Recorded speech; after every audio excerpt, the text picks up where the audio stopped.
When Richard Kelly gave us Donnie Darko in 2001, people weren't quite ready for it. Indeed, Kelly, who at the time was only 26, he shopped the script around Hollywood without as much of a nibble of interest before Drew Barrymore got her hands on it. She gave the first-time feature filmmaker $5 million to produce a film that would confuse, exhilarate and befuddle audiences, but in a good way. A teenage coming-of-age film that included the girl next door, a 6-foot talking bunny and a time-travelling hero.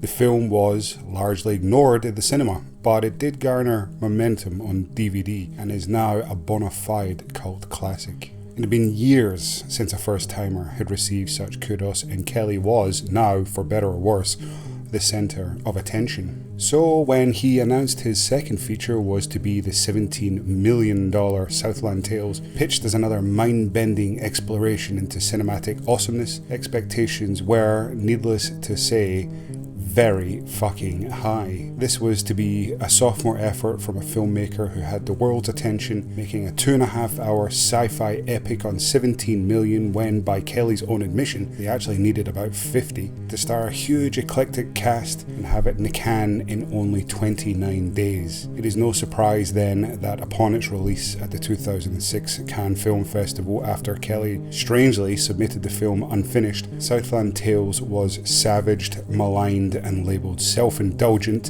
and confused, scoring an average of 1.5 out of 5 across the board, which was one of the lowest scores a film has ever received in the history of the competition. Kelly, it seemed, shot for the stars and failed, but even if he didn't quite make it to those pinholes in the curtain of night, he did at least make it to the moon, because Southland Tales is one of the most spectacularly triumphant cinematic follies of recent times and is, in all likelihood, Kelly's second legitimate contender for genuine cult classic status. It's a 2.5-hour Los Angeles saga, a farrago of Vonnegut-style plots and counterplots that's all set after a nuclear attack on US soil in 2006. As a result of the unclaimed, unprovoked attack, the country now stands on the brink of social, economic and environmental disaster as World War III rolls in. Big Brother style government watches society's every move, even down to the toilet cubicles in airports, and the oil being delivered from the Middle East has become a thing of the past. To combat the problem, German megacorp boffins create an alternative fuel source, fluid karma, which uses the natural ebb and flow of the Earth's oceans in a mass hydrokinetic way to power everything from planes to trains to automobiles. How does it work? No idea. Never explained. So now in 2008, when missing movie star boxer Santoros, Dwayne Johnson, this was the first film that he dropped the moniker The Rock. When he reappears as an amnesiac with a script he has written that has caught the attention of the US government, it sets off a chain of events that has everybody from his new psychic porn star, entrepreneurial TV host girlfriend, Krista Now, played by Sarah Michelle Gellar, his politically affiliated wife, played by Mandy Moore, all the way through to Marxist activists who are all planning to topple the regime. They're all thrown into a world of shit for the next couple of days, the result of which may or may not bring about the end of the world as we know it. Put simply, it's an alternate pre- and post-apocalyptic universe with time travel, and it has Christopher Lambert as an arms dealer operating out of the back of an ice cream van, which is fucking awesome. So that's the plot.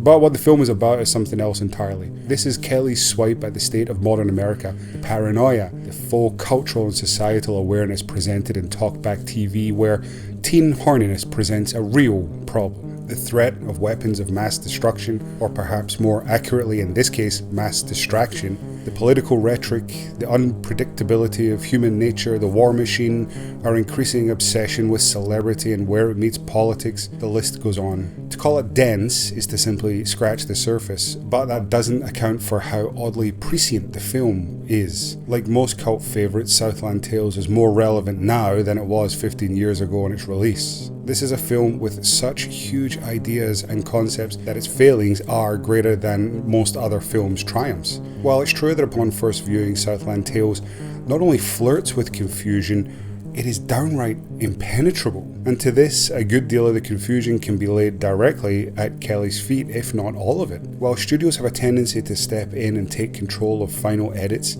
Kelly's design for Southland Tales was always, for better or worse, to present the world of the Southland through a multimedia story, something that could only be understood in its entirety if the viewer watched the film, read the preceding 3-chapter graphic novel, which, by the way, never got a release before the film's release, and tuned into the interactive website. Kelly has since admitted his naivete at such a monstrous undertaking. Eventually, after recuts, revisions, overhauls, the film was released to only 63 theatres across the US and Canada, limping towards a box office draw of just $275,000. Using cost to proceeds ratios, Southland Tales was one of the biggest box office flops in cinema history. But despite all of its failings, it is easy to forget just how sharp and goddamn funny Southland Tales can be. And even if you don't get it, it's worth watching for Dwayne Johnson's perfectly fine performance, which at the time would have come as quite the surprise to viewers expecting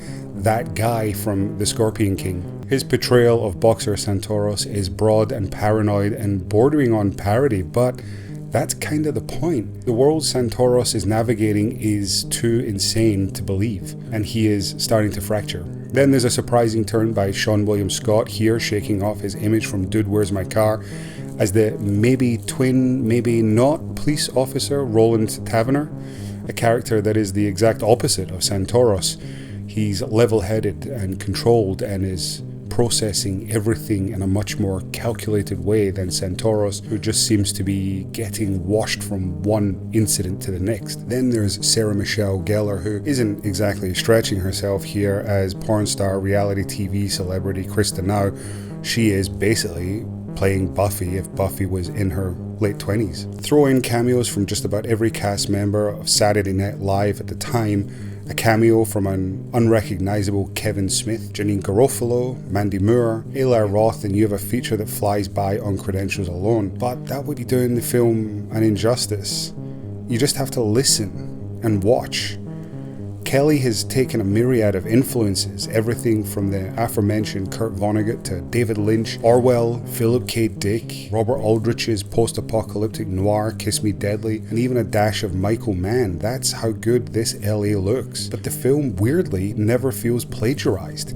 He has, to his eternal credit, crafted an epic that takes everything listed above, puts it through a cinematic meat grinder, and has delivered to us one of the most audacious productions since David Lynch tackled Dune. And now, 30-40 years later, folks are calling Dune revolutionary. I'm not sure if I would call Southland Tales visionary. There's no two ways about it. The film is a mess. It's overstuffed, and yet somehow it's underdone. There's enough ideas for a season of television crammed into 150 minutes, which means that no single element gets the time or the dedication that it needs to breathe. And yet, for all of its flaws, there's something strangely magnetic about Southland Tales. Perhaps it's because it keeps stringing the viewer along with great ideas that never fully come to fruition, like a joke missing a punchline. Maybe it's because you feel like Kelly knows where he wants to take you, but he needs a rocket ship when all he has is a Datsun. Whatever the reason, Southland Tales deserves its growing cult status.